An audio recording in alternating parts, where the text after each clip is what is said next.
العلم نور العلم نور العلم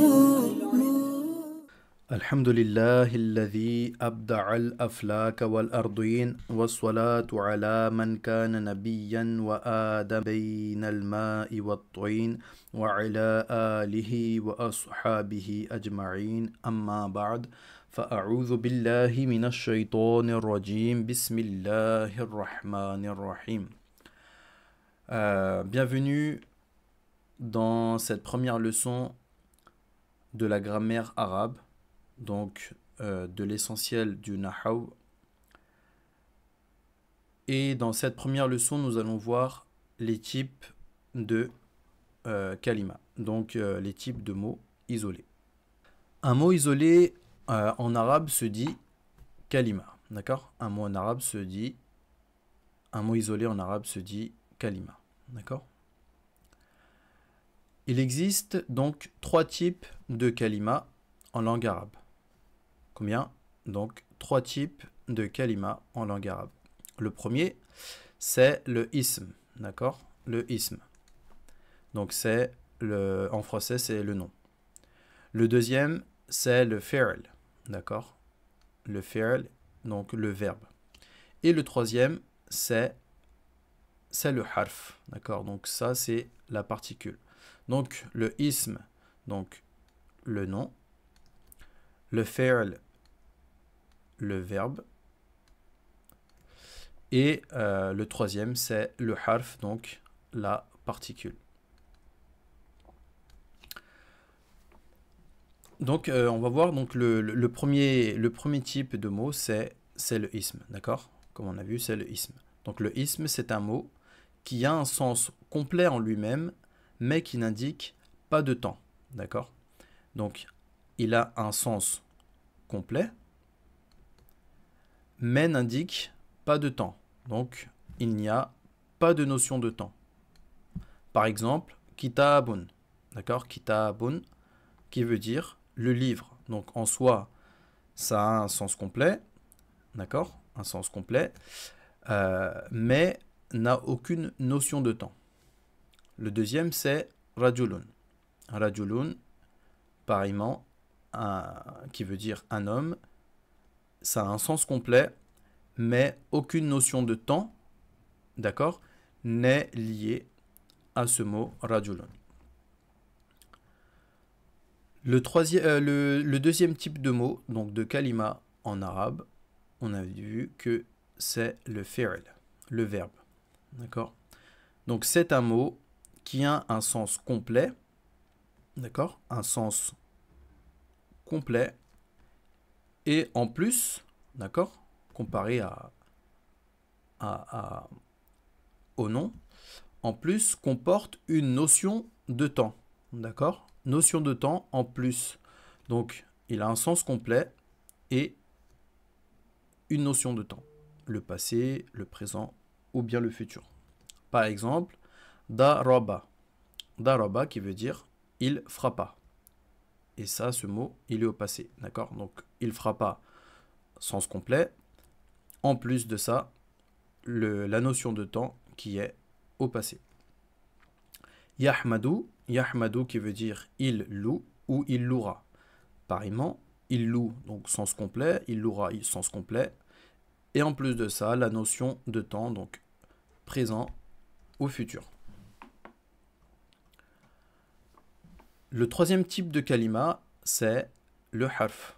D'accord? Le harf, donc la particule. Donc c'est un mot qui a un sens incomplet. Un sens incomplet si il est pris isolément. Il a besoin d'un ism ou d'un fi'l pour compléter son sens. Par exemple, al, d'accord? Al ou alif lam qui veut dire en français le, la ou les. Donc al tout seul comme ça, donc sens incomplet, donc il est pris isolément, hein, là il est isolé. Par contre, si par exemple, je sais pas, al kitab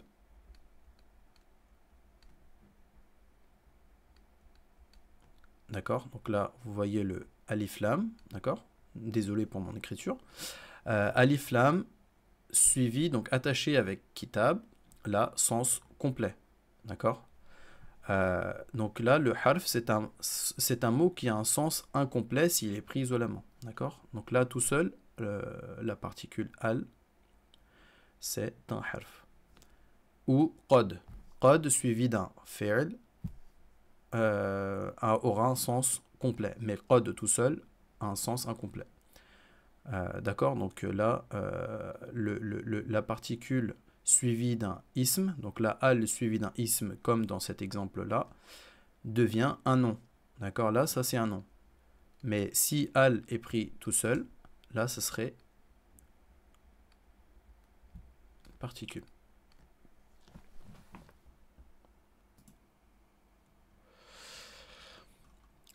Alors, il faut savoir qu'il existe certains signes qui permettent d'identifier si un mot est un ism ou un fi'l, d'accord?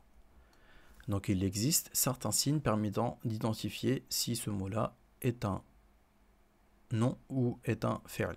En voici quelques-uns. Alors parmi les signes d'un ism, d'accord, là il y en a 3, d'accord? Donc le premier c'est ce mot, s'il commence, donc comme on a vu plus haut, par al donc défini, d'accord? Si vous voyez alif lam au début d'un mot, vous pouvez vous dire que c'est un ism.